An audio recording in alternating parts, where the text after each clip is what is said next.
It's 9 a.m., Saturday, 1993. You eat breakfast. It's probably, I don't know, what were kids eating back then? Kicks? You eat Kicks. And then you have the whole morning to yourself. Parents asleep, siblings, I don't know, out at sleepovers or something.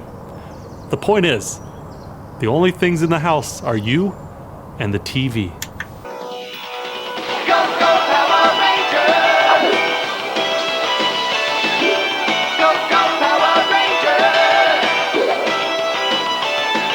And in the 90s, if you were a kid, odds are you were watching Mighty Morphin Power Rangers. It premiered on August 28th, 1993, and within weeks, it was the top-rated kids show in the U.S. And Saban, the company behind the Rangers, was ready to take full advantage of it. By Christmas, you couldn't walk into a toy store without being bombarded by Power Rangers stuff. And the demand was there too. Here's a toy salesman talking about how crazy it was. When they come in as fast as they come in, they go out the door. We have to fill it every day, and definitely almost the whole wall will be gone by the end of tonight, especially during Christmas. People actually almost fight over these items, adults, so you can tell they're very popular. So, what do other companies do when something gets popular? Say it with me, bandwagon. I mean, over the next couple of years, these shows were just getting pumped out. We had The Masked Rider, VR Troopers, NASCAR racers, and oh boy, this one Canadian channel called YTV was riding that wagon like no one's business. So much so, they sort of birthed their own mini-genre that I will call strange and wacky tween adventures. I'm talking Big Wolf on Campus, I'm talking the Zack Files, I'm talking Goosebumps, and in 2002, 9 years after Power Rangers came out, LEGO said, let's throw our hats into the ring. They worked with YTV to produce Galidor, Defenders of the Outer Dimension, a brand new, totally original TV show to tie in with a new line of LEGO action figures. And you know, I looked, I couldn't find a toy salesman talking about Galidor because Galidor did not do well. Galidor is sort of low-hanging fruit in the LEGO fandom. Even LEGO themselves make fun of it from time to time. It nearly bankrupted LEGO, and these days, here's genuinely the best thing I can say about Galidor. It sure was an interesting experiment. And few know more about that experiment than today's guest. She starred on the Galidor TV show, and despite experiencing a land full of weird costumed monsters and CGI nightmares, she is remarkably well adjusted. Because, for her, the road didn't end at Galidor. If anything, it was just the beginning. I'm Eric Crittenden, and this is Clutch Power, a show about the ways we love LEGO.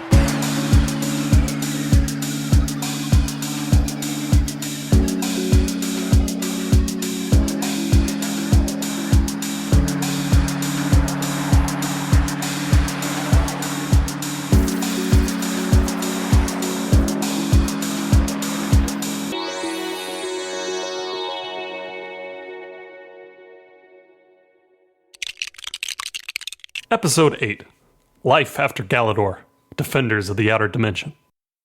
Gonna start things off today with a bonus segment for Patreon supporters only, the background of Galidor with old school LEGO expert and genuine Galidor fan R.R. Slugger. Yeah, that's right, the Slug is back on the show.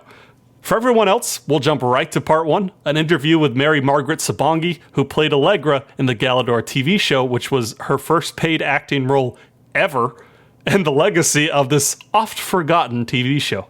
And in part 2, MM's life after Galidor.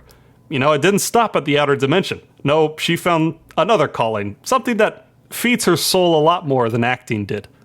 It's a fun show, and even if you don't have any personal history with Galidor, it's interesting to look back at one of LEGO's weirdest swings, and MM's stories shed some light on a question I've had for a while. What do you do after you fail?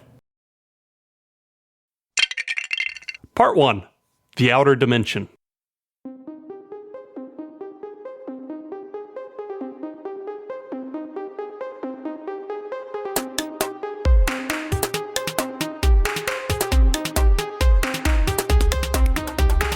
Bionicle was selling well, and LEGO was taking notes. Over the past 10 years, they'd slowly been moving away from the standard brick-based LEGO sets. We got sets with stranger and stranger play features, and at a certain point, LEGO just said, screw it, let's do action figures. But Galidor was different from Bionicle. Bionicle, for the most part, is made up of system elements, LEGO pieces that can fit with and look like part of the larger LEGO ecosystem.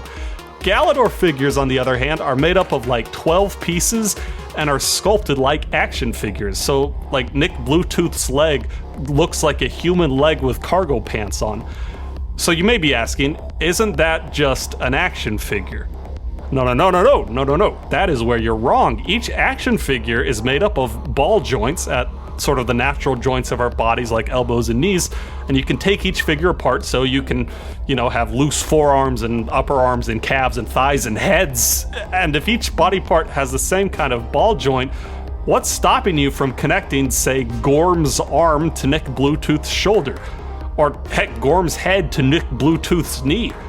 A lesser company would have said, hey, that's weird and very unsettling, but not LEGO. They leaned into it, and they made it the focus of Galidor, swapping out body parts so you get these weird eldritch freaks. And what was the great name LEGO used for this? Glinching. Doesn't that just roll off the tongue? Doesn't that just sound like totally not painful? Glinching. To glinch. I just glinched.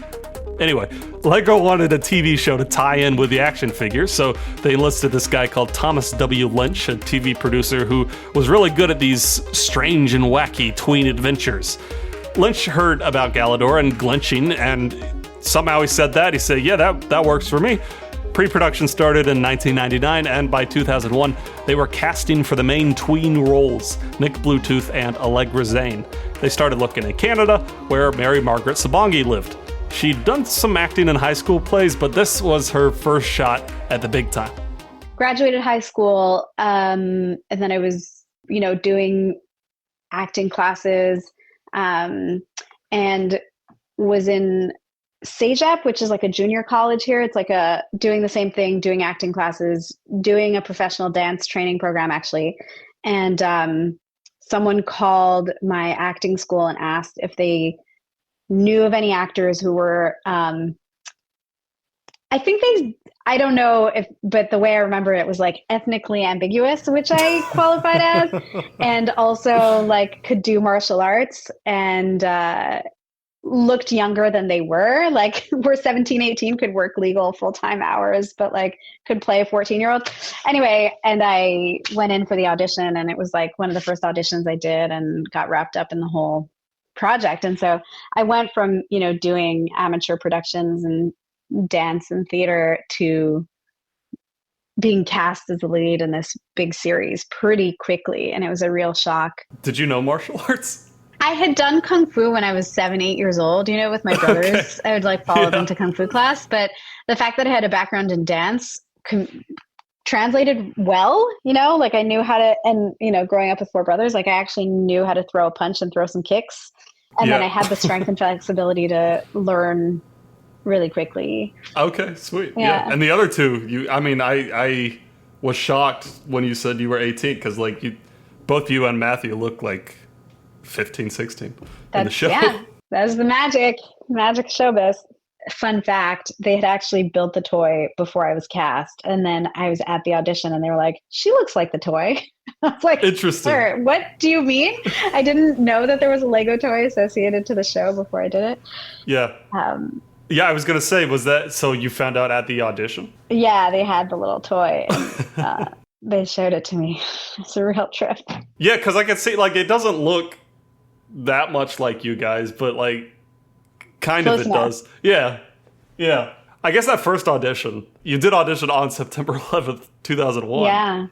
Yeah. What was that like? How did that affect things? I didn't know what was going to happen to the world. I went to the audition, and then we did the audition, and in the room, the producer of the show was like, oh, Matthew, who'd flown in for the audition, was like, Matthew, you should call your family. We need to help you get home. And I didn't know what was going on. And my brothers came to pick me up, and it was definitely one of those cinematic moments. Everybody remembers where they were, but it was one of those moments walking down the street, seeing images on TVs in shop windows. I thought that the show was just not going to happen. I was like, oh, we're suddenly in a new world, and there isn't space for light entertainment anymore. I don't know what's going to happen.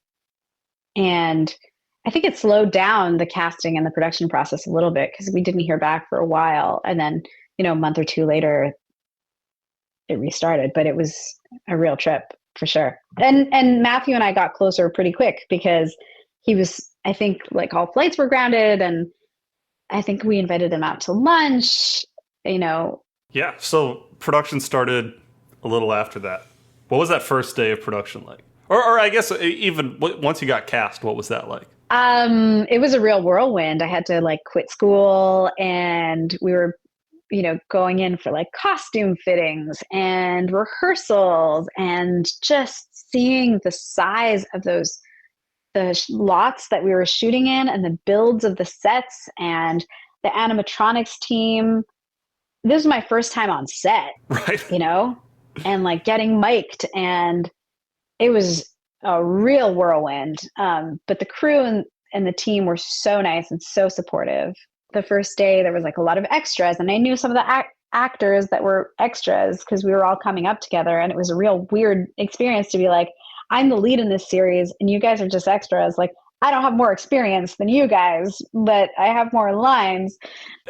Of all the productions to start, that one, CGI, animatronics, practical effects, crazy costumes. And it took me a while. It took me 3 or 4 episodes, which is 3 or 4 weeks. We shot an episode a week to settle into myself and to feel confident in what I was doing. It's so distracting and such a huge machine. And so like I was nervous, and I mean, I don't know. I haven't looked back on it. I don't like to watch myself perform, but I think it comes across. Like I was so stressed out, and I was just like saying lines as I had memorized them, as opposed to just like being present and playing with people and getting comfortable and making it my own. How did you shoot for the CGI? Because this was like fairly early CGI.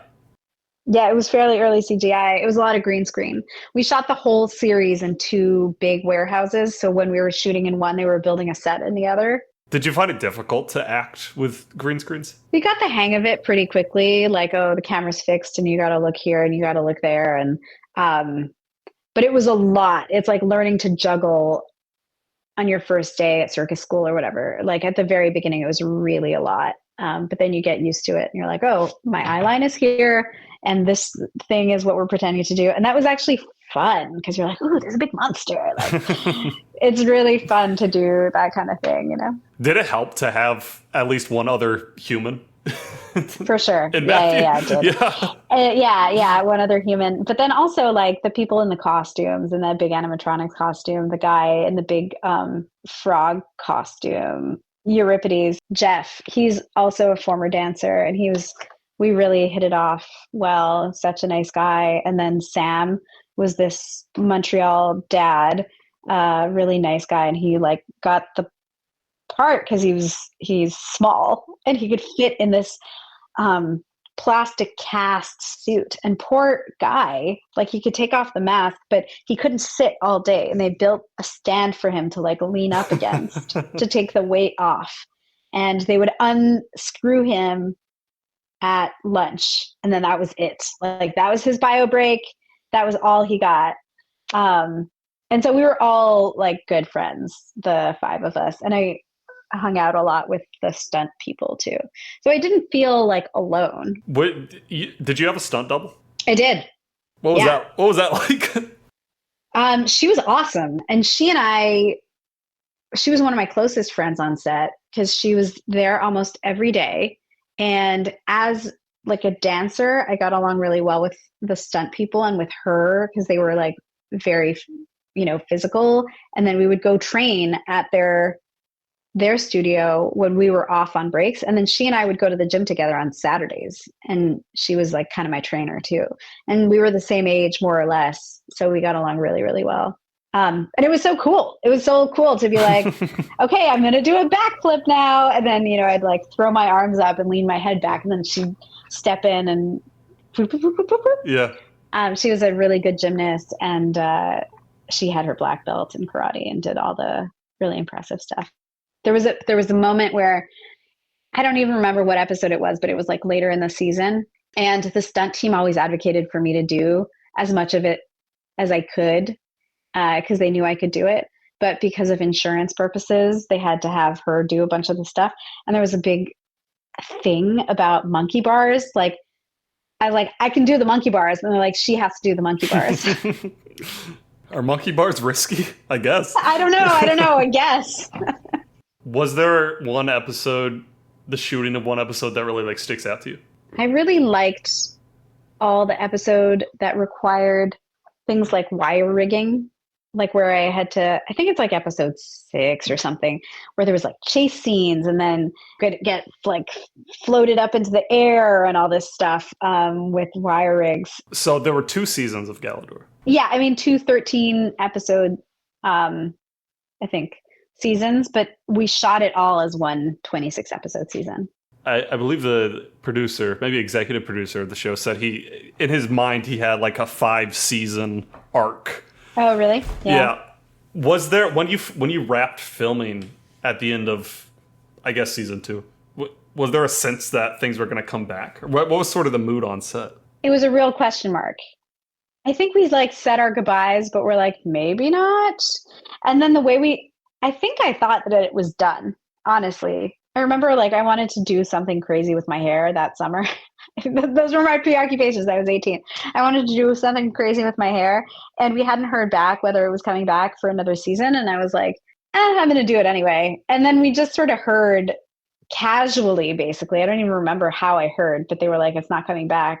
And they had already sold all the stuff in the studio. And I was like, damn, I wanted some of my wardrobe. Like, those were my preoccupations. Yeah. But it would have been fun to keep going, for sure. So were you done filming by the time the show started airing? No. What was that first sort of premiere like?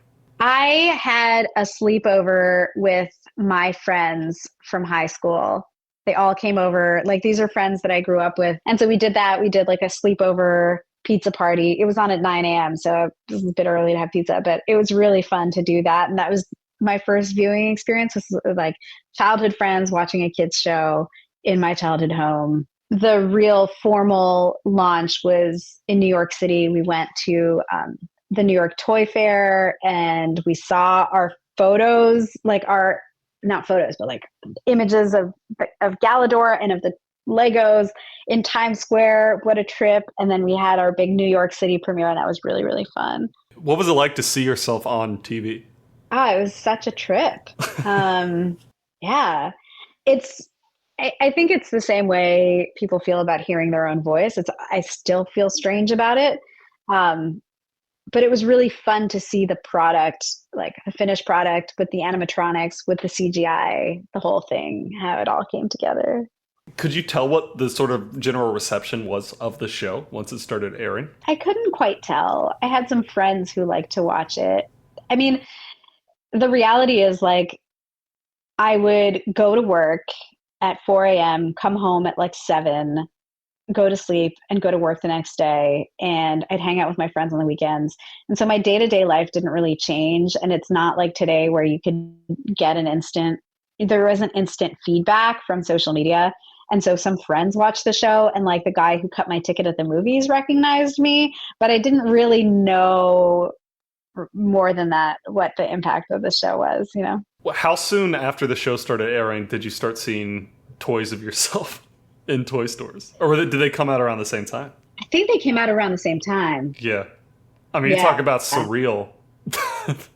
Yeah, so that had surreal. to be so weird. So weird. And there was also like a huge merchandising push at the same time. Like, we were in Captain Crunch boxes.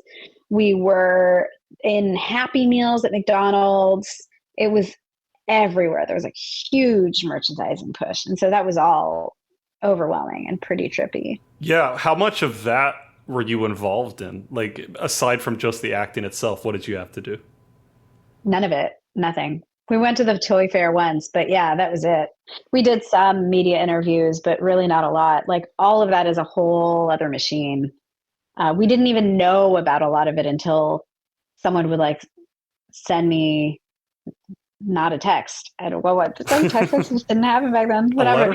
But they'd be like, yeah, you had to send me a letter by mail. No, I talked to friends on the phone and be like, you're in cereal boxes. Crazy. And I'd be like, that is crazy. Like That's so weird that you didn't know. It was a whole other machine. Yeah. Yeah.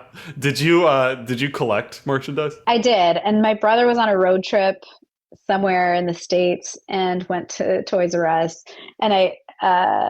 And he just bought out the whole bin of my toy, which at the time I was like, oh, that's embarrassing, but I'm so glad he did that. Because actually, we didn't get free toys either. Like we got a prototype, and the prototype, they're painted on.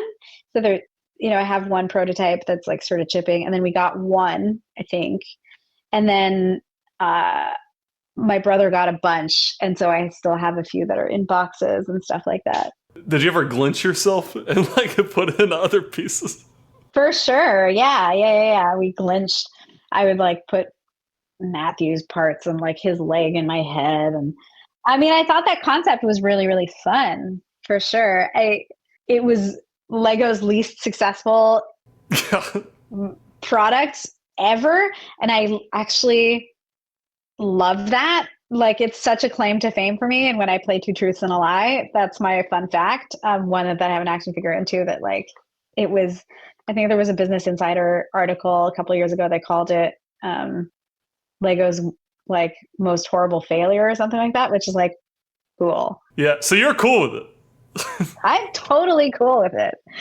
Totally cool with it. I take no offense because it wasn't a Lego. And I think that that's the lesson. And that's what they doubled down on a couple of years later. They tried a show and they tried to merchandise that show. But then they learned that actually people love Lego. And then they made the Lego movie and merchandised the Lego stuff from the Lego movie. That makes sense. People love the little Lego men. They love the little Lego blocks. They don't need to make a whole different action figure that's a different shape and size toy. They veered too far from their core mission and their core product. They like overthought it in a way. But they tried it and then they learned, that's the quintessential failing forward lesson. Yeah. What do you think the legacy of Galidor is? I have no idea.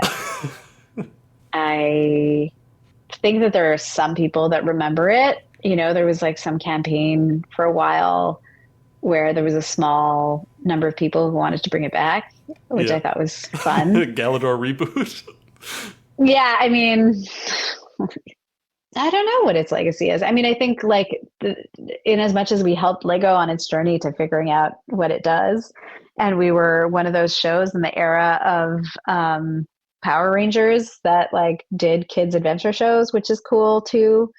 I think it was, mostly an empowering show for kids, although I wrote a paper about this in college about actually if you analyze the role that I played, increasingly the attention was put on Matthew's character, and the effect of that was like the female character was less and less empowered. And for a bunch of like legal reasons and modeling reasons, they didn't want my character to do too much martial arts past the first couple episodes. Really?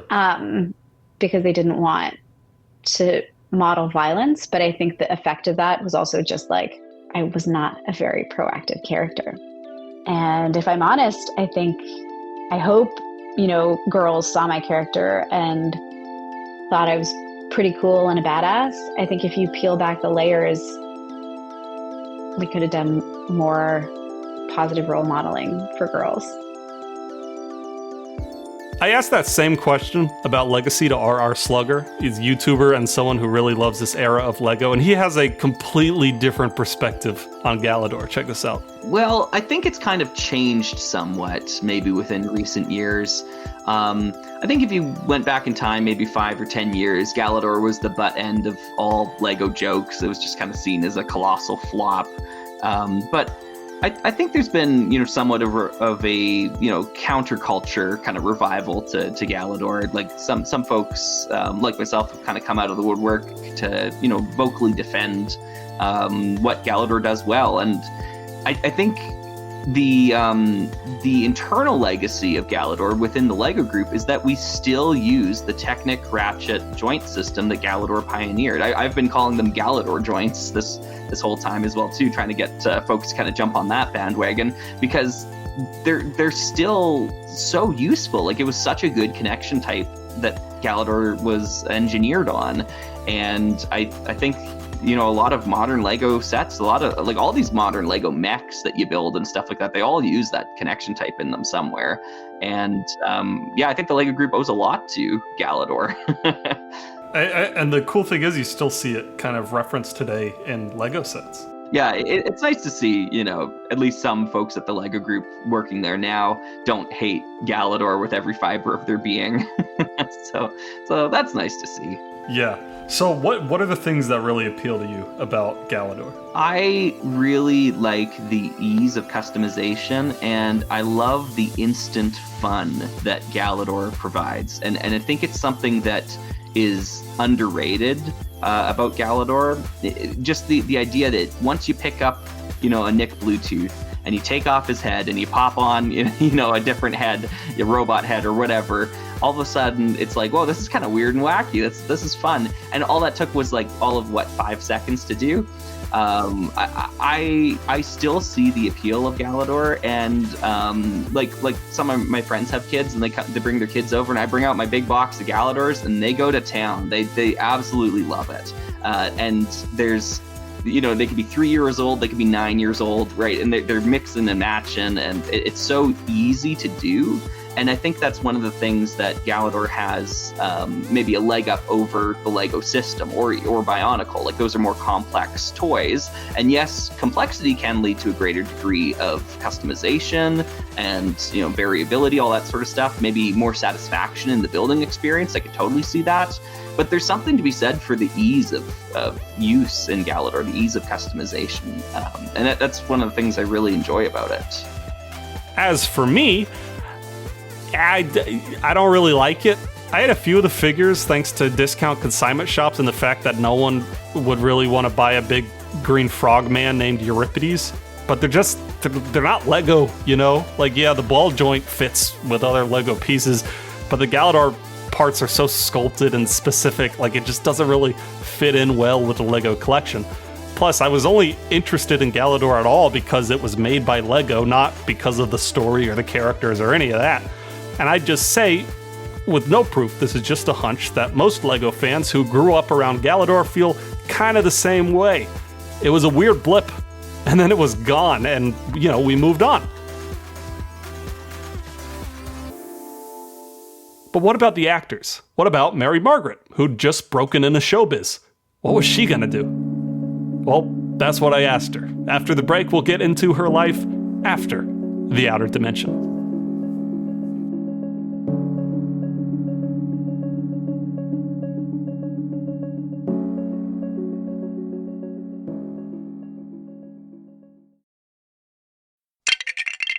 Part 2. Outside the outer dimension.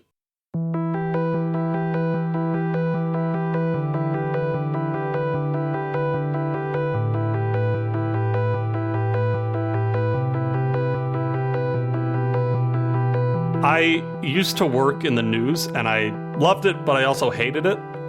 The hours were long and inconsistent. The work was depressing. We were dealing with murders and shooting and car wrecks daily, and the pay wasn't good. And so in 2024, once my contract was up, I left. I wanted to find something that was better for my soul and my wallet. I'm still trying to find that, but my point is, changing a career is scary. It's uncertain. And I'm saying that as someone who did it at 26. Mary Margaret faced that crossroads in her teens.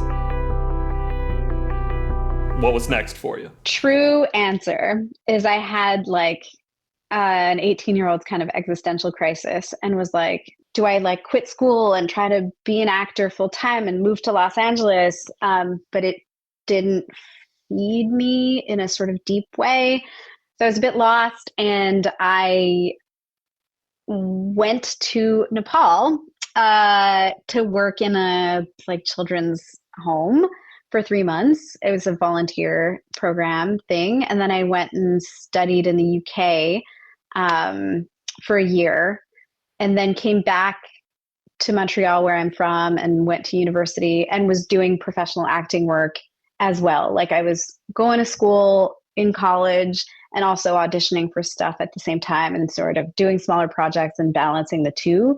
And I think that's kind of the story of my professional life after Galidor, which is I was always kind of balancing creative interests while trying to do goody stuff. Yeah, you said acting didn't really feed you in that way. In a lot of ways, it made me really insecure because I still to this day really don't love the audition process. And as a person who produces stuff now and directs stuff now occasionally, I understand why the auditioning process is structured the way it is. But as a young person, it made me really anxious. I didn't feel like I could present myself in the best way.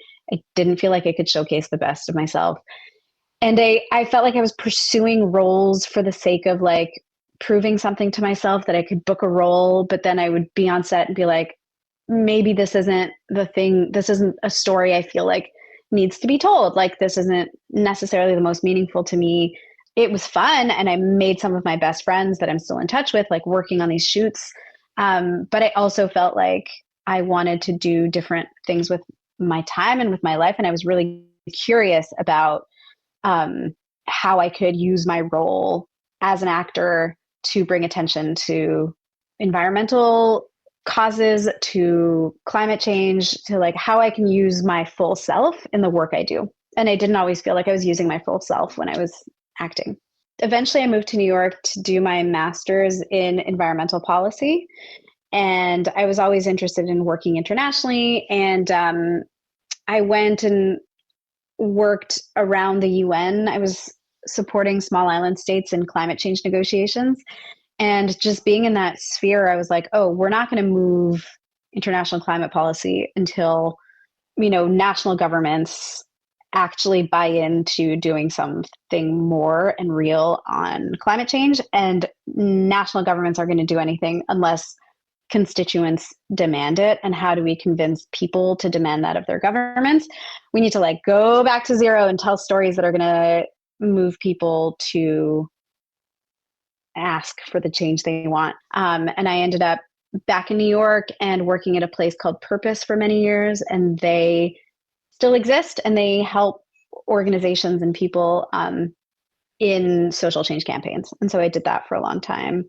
And that kind of moved me in this direction. What is it about climate change that really gets you going? It's really fundamental. Like we don't realize, particularly today, like we are so concerned about immediate political crises and immediate questions that I also am like, who cares about climate change right now, honestly? However, like if we don't address climate change, we lose like ecosystems that we depend on. And I'm trying to not use like insider language, but it's true. Like we lose food that we rely on, or like the systems that produce the food that we rely on. We lose plants and animals and the consistency of the existence of the plants and animals that we rely on. We lose like our connection to nature. We lose so much, and people lose their homes, they lose land, they lose sources of income.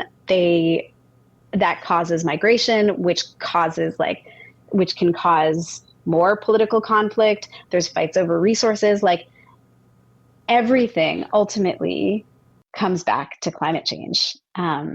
It feels like if we don't address this, all the other problems will get worse. Yeah. It's the root cause. That's the root cause. Do you focus a lot on Canada or just many countries? Canada has an outsized role in emissions and some drivers of climate change, like emitting greenhouse gases, but also producing oil and gas, which is the major driver of climate change. And so I feel like as a Canadian, there's a lot to do here because of the role we play internationally. Do you think countries like Canada have a... Do you think their responsibility should be based on like their emissions? Yes. Like there's a thing in UN speak called common but differentiated responsibility. And it means that those that have historic responsibility for the greatest amount of emissions have proportionate responsibility for reducing their emissions, mitigating their emissions, versus countries that are just developing so that they have some leeway in how they help their populations like achieve development. And that's been true since the beginning, since like 20 years ago when I learned about climate negotiations. But I think as countries have grown and have developed and like have become more economically strong, those responsibilities have shifted. I think that Canada continues to have an important role. And I think we're only 35 million people, right? So, and like Canada, if we're honest, we can think of ourselves as a leader internationally.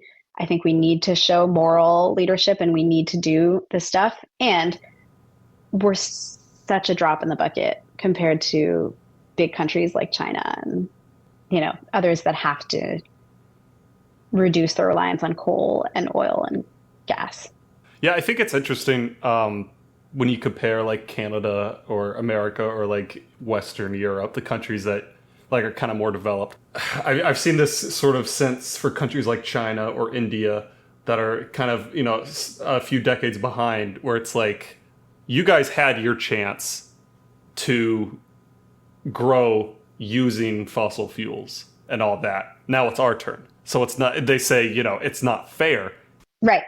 For sure. That's exactly the root of common but differentiated responsibility. So they have a little bit of leeway in how much they use fossil fuels and how quickly they need to transition off of it. But the context is different from what it was 20 years ago. And actually, like China, India, a lot of these countries, because they may be developing systems from scratch, have a huge opportunity to leapfrog countries with like developed and entrenched systems that we have to, like in Canada, we have to modernize our grid. We need to build an east-west grid. That's a huge undertaking. Politically, it's a huge challenge, all of these things. They are building projects at such a rapid pace and have technologically outpaced the West in some ways that they have an opportunity to wind down their coal use much more quickly than we do. What sort of projects have you worked on to bring about awareness? When I was like in 2008, some friends and I did this project called Students for Sustainability, where we were, I don't know actually how much concrete change this made, but it was really fun. We got on a bus and toured across Canada and toured like campus to campus and spoke to students directly about climate change and what we could do and what they could do to ask for more action from their decision makers and also from their campuses, right? Like it was before the divestment movement, the campus divestment movement, but it was related, like have your campuses, you know, walk the talk. That was another campaign I worked on called Walk the Walk. A few years later when I was at Purpose. There's a phrase that I came across recently called toxic positivity. Absolutely. Can you kind of explain what that is, and then how does that relate to climate awareness and climate change? It's such a good question. So toxic positivity, as I understand it, is imbuing hope and saying like everything's going to be fine, and you know, encouraging people to look on the bright side when the reality is harder. And it comes from like psych speak, right? Where you're like talking on an individual level where you're like, everything's great. I'm a happy person and you're going to be fine and you're going to overcome your challenges. And actually it ignores some of the real challenges that people are facing. And I think both in individual lives and also as a parent, like also in parenting, you don't like take a kid who's just banged up their knee to be like, you're fine, everything's fine, rainbows and ice cream. Like you want to acknowledge the pain and find the path to the solution. In the climate discussion, I think there's a lot of like, we can build towards this beautiful, bright, hopeful future. We can do a just transition where we're powering everything on renewable energy and people have good, clean jobs. And that ignores some of the real challenges there are to that transition, which has backfired on the climate and environmental movement because people are like, that doesn't feel realistic to me. And and actually I need to keep my job working on the oil rig because my family depends on it. And I think it really comes back to these questions of narrative and how you tell stories that are inspiring and actually speak to people. Yeah. Well, how do you toe that line? Being real. You see social channels talking about climate, and some are deeply cynical, which I find also unhelpful. Like cynicism and skepticism are drivers of comedy. Sometimes it's like the most effective comedic tool. But it's also a real bummer, and it's really disempowering. You're like, well, okay, if we, the little people, can't fight the influence of the oil and gas industry that have paid billions of dollars to try to convince us that climate change isn't a problem, or have tried to convince us that actually our individual consumption is the problem, or actually they're contributing to the solution by encouraging us to shift to natural gas, which is not true. It sounds better, but it's not better. It's not better, right? Because of methane emissions and all of these things, right? So like, if people feel disempowered because of cynicism and skepticism, then we lose. But if people feel like a message of hope is too Pollyanna-ish or doesn't land, they're also going to disengage because they're like, I don't see the path towards this. Like, how am I, a person who has to work a job and then drive to pick up my kids and then like make dinner and I barely have time for anything? Like, how am I going to change the system? So I think the way to do it is to give people a real sense of what they can actively do to help change the system and to create those opportunities for people. So around here, there's like a lot of talk about heat pumps, which is so funny, but like 350.org ran a big campaign called Heat Pumps for All, encouraging government programs to help people switch to heat pumps. And it's such a not cool thing, but it helps. But then there's also a conversation about like, not everybody owns their home, right? So like, we need to talk about economic justice. We need to talk about affordability. We need to talk about food affordability in order to help people like see a clear path to what they can actively do to help reduce emissions. And also see a clear path to, one, not like take on their little emissions as like the big problem, right? Yes, you can reduce your individual emissions, but you can't take the whole blame for the global problem. The global real problem is at the systems level. It is that the oil and gas industry is super powerful, and they are making sure that we maintain our dependence on that kind of energy. So how do you then like empower people to be like, you should help advocate for this local energy project that is this wind project or this solar project, so that the whole system relies on that? How do you help people see like clean energy also means clean air for you at home, so you don't need to be breathing the emissions from that coal plant or from that, refinery or whatever it is. So, I mean, easier said than done, but I know for me personally, like there's that, you've mentioned it a couple of times, like the change on an individual level is going to fix this. Like use paper straws, not plastic straws. Right. Which is such a distraction. Right. Oh my God. Yeah. But like stuff like that, when you compare, like, even if I do every single thing I can to lessen my emissions, like, it's not even a fraction of what, BP or Exxon or whoever is emitting. How can people avoid feeling that sort of overwhelmed feeling? If you want the honest answer, I don't know. Like, go for a walk, get your feet in the grass.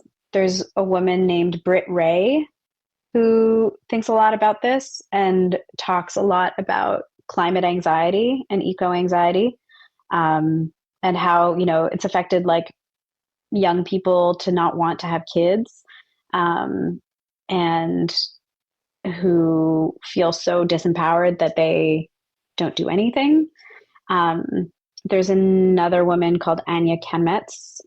I'm not sure if I'm pronouncing her name correctly, but they both talk about like, how do you use those emotions that are driven by anxiety about climate change to channel your anger, but also see realistically that you can't do everything, but you can find one thing that you can do. And a lot of that, there's a group here in Canada, and actually they're active in the States too, but it's called My Climate Plan. And it's meant to be like, here's your climate plan. Here's what you can do in your community, very locally, very much at your home. So I think those are all good resources. But what I do is connect with nature. We just recently moved from living in the city to the exurbs. And I'm not advocating for everyone to do that. I understand why we encourage people to live in more urban settings. But I have been seeing sunrises every day and seeing the stars at night and hearing birds in trees. And I didn't realize, one, how stressed I was until I could like be in nature and be less stressed. But two, I think we each on an individual level have so lost our connection to nature and have become so preoccupied with our own individual lives and our own technologically connected lives that we've forgotten that we're connected to a much greater system and a much greater environment. And so having that direct connection to nature is really helpful and also heartbreaking and also motivating. Yeah.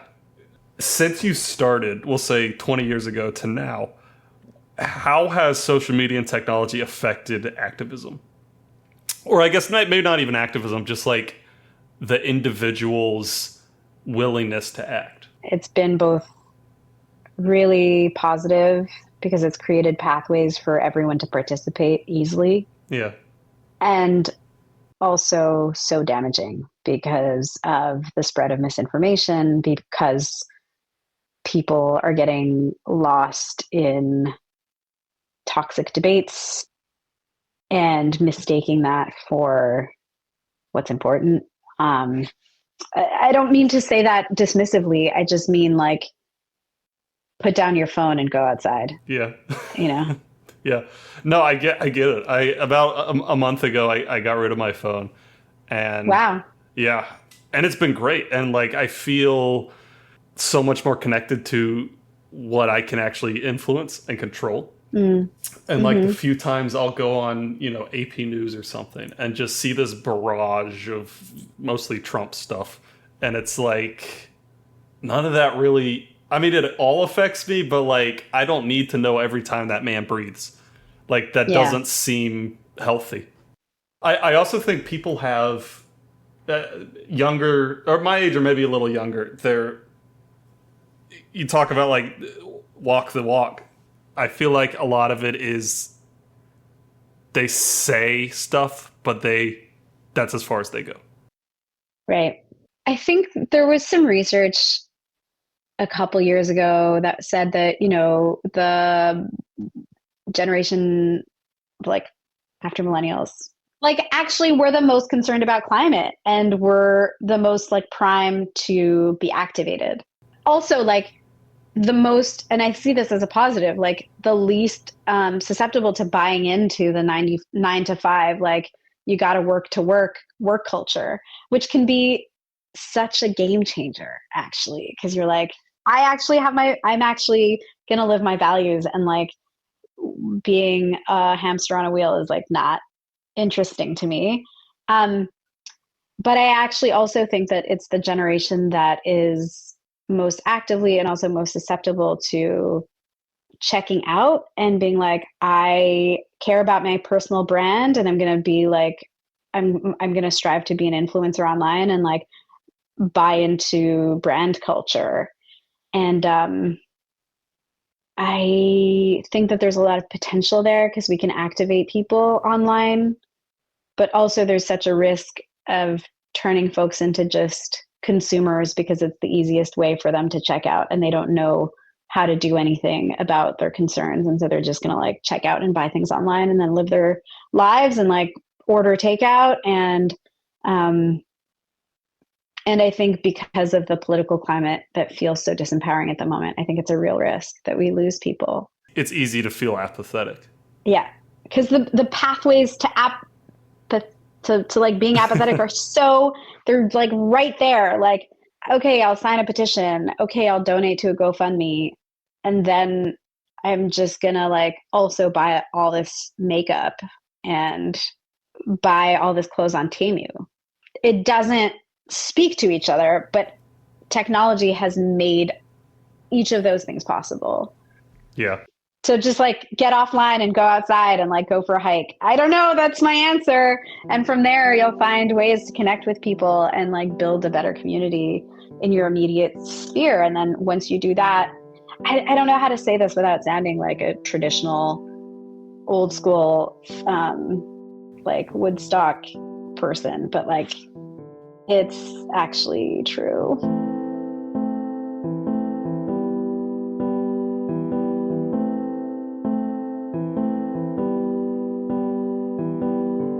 Thanks to Mary Margaret Sabongui for talking with me this episode. It was a wild conversation. I think she would agree with me that her work after Galidor is far more interesting and impactful. If you want to check out our work, search Blind River Media or look up another project she has called Lil Debunk on YouTube, where kids debunk climate myths. It's honestly really entertaining. I'm glad Galidor wasn't the end of the road for her, and I'm excited to see where her work takes her in the future. And of course, a big thanks to the best slug I know, R.R. Slugger, for hopping on a chat Galidor for the Patreon bonus. He, and this is the only YouTuber I can say this of, has multiple videos about Galidor. Links are in the show notes. And thank you for listening to this episode. If you want to support the show, please share it by word of mouth. Tell a friend, tell your online LEGO buddies. And of course, following the podcast everywhere is a huge help. It's the same handle everywhere you go, clutchpower.pod. If you want to step up even more, become a patron. You get extra content for every episode, along with a digital Lego mock I built specifically for that episode. This time it is a celebration of everyone's favorite painful limb swapping process. That's right, kids, glitching. I did a portrait of Allegra glitching, and it's really goofy and rough around the edges and very Galidor. I love this one. It is one of my favorites so far. Okay, I'm going to stop talking about Galidor now. I've hit my quota for life. Have a good night. Stay connected.